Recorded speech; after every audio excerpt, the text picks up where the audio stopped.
പരാതി ആരോപണത്തിന്റെ രൂപത്തിലാണ് നിൽക്കുന്നത്. നിങ്ങൾ ആരോടാ സംസാരിക്കുന്നത്? നിങ്ങൾ ജനങ്ങളോട് എന്താണ് പറയുന്നത്? നിങ്ങൾ കോടതിയാണോ? ആരാണ് സുരേഷ് ഗോപി? പ്രശസ്ത നടനാണ്. അതുമാത്രമാണോ? തൃശൂർക്കാർ താമര ചിഹ്നത്തിൽ വോട്ട് ചെയ്ത് വിജയിപ്പിച്ച കേന്ദ്രമന്ത്രിയാണ്. അങ്ങനെയുള്ള ഒരു നടൻ പാർട്ടി നിലപാടിന് വിരുദ്ധമായ ഡയലോഗ് അടിച്ചതാണ് പാർട്ടിക്കുള്ളിലെ പ്രശ്നം. സുരേഷ് ഗോപിയുടെ ഈ സിനിമാ സ്റ്റൈൽ ഡയലോഗുകൾക്കെതിരെ സംസ്ഥാന BJP-യിൽ ഗ്രൂപ്പ് ഭേദമന്യേ പ്രതിഷേധമാണ്.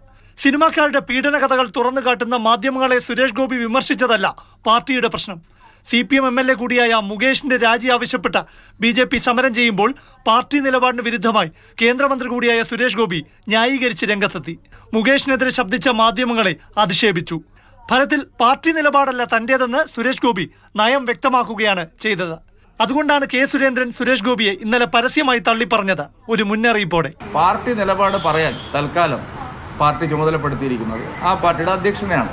പാർട്ടി നിലപാടിനോട് ചേർന്ന് പോകുക എന്നുള്ളതാണ് എല്ലാ പാർട്ടിയുടെ പ്രവർത്തകരും ചെയ്യേണ്ടത്. പരസ്യമായി പറഞ്ഞ K. സുരേന്ദ്രൻ മുതൽ താഴെത്തട്ടിലെ സാധാരണ പ്രവർത്തകർ വരെ സുരേഷ് ഗോപിയെ വിമർശിച്ചും ട്രോളിയും രോഷം തീർക്കുകയാണ്.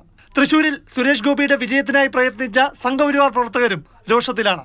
കാരണം മുകേഷിനെ സംരക്ഷിക്കുന്ന സുരേഷ് ഗോപിയുടെ നിലപാട് BJP CPM അന്തർധാരയാണെന്ന രാഷ്ട്രീയ ആരോപണം ഉന്നയിക്കാൻ കോൺഗ്രസിന് അവസരമുണ്ടാക്കി കൊടുത്തു. അതിനാൽ K. സുരേന്ദ്രന് ഇന്ന് വീണ്ടും പാർട്ടി പറഞ്ഞതാണ് നിലപാടെന്ന് ആവർത്തിക്കേണ്ടി വന്നു. അമ്മയുടെ മുഴുവൻ ഭാരവാഹികളെ രാജിവെച്ചു. അതിന്റെ അർത്ഥം എന്താണ്? നമ്മളെ സ്റ്റാൻഡ് അത് വിൻഡിക്കേറ്റ് ചെയ്യല്ലേ. നമ്മളെ സ്റ്റാൻഡാണ് ശരി എന്നുള്ളത്, BJP എടുത്ത നിലപാടാണ് ശരി എന്നുള്ളതിലായിരുന്നു ബോധ്യമാവുന്നത്. മാധ്യമങ്ങൾക്ക് മുന്നിൽ മാസ് ഡയലോഗ് അടിച്ച സുരേഷ് ഗോപിയുടെ പ്രശ്നം എന്താണ്? സിനിമാക്കാരനായി തുടരാൻ കഴിയാത്തതാണോ? അങ്ങനെയെങ്കിൽ പാർട്ടിക്കാർക്ക് അതൊരു പ്രശ്നമാണോ? കേന്ദ്രമന്ത്രി സ്ഥാനത്ത് ഇരുന്നു കൊണ്ട് സിനിമകൾ ചെയ്യണം, മന്ത്രിപദം ഇല്ലെങ്കിലും കുഴപ്പമില്ല, സിനിമ മതിയെന്ന അദ്ദേഹത്തിന്റെ നിലപാട് പുറത്തു വന്നത് മുതൽ പാർട്ടിക്കാർ രോഷത്തിലാണ്. പാർട്ടിയുടെയും അണികളുടെയും വിഷയം അദ്ദേഹത്തിന്റെ സിനിമാ അഭിനയമല്ല, ജനം വോട്ട് ചെയ്ത് വിജയിപ്പിച്ച സുരേഷ് ഗോപിയിലൂടെ BJP-ക്ക് കേരളത്തിൽ വളരാൻ പറ്റുമോ എന്നതാണ്. അതിലും പ്രധാനം തനിക്ക് സിനിമയാണെന്ന് പറഞ്ഞതിലൂടെ സുരേഷ് ഗോപിയിലുള്ള BJP-യുടെ രാഷ്ട്രീയ പ്രതീക്ഷകൾ മങ്ങുകയാണ്. ഇന്നലത്തെ ഭരചന്ദ്രൻ IPS റീലോഡഡ് എപ്പിസോഡിലൂടെ അത് മറനീക്കി. പാർട്ടിക്ക് വഴങ്ങാതെ സ്വന്തം നിലയിൽ മുന്നോട്ട് പോകുന്ന കേന്ദ്രമന്ത്രിയുടെ പോക്കിലുള്ള അതൃപ്തി K. സുരേന്ദ്രന്റെ ഈ ഡയലോഗിലുണ്ട്. അതെല്ലാം നിങ്ങൾ കാത്തിരുന്ന് കണ്ടു. പ്രശാന്ത് കൃഷ്ണ, മാതൃഭൂമി ന്യൂസ്, തിരുവനന്തപുരം.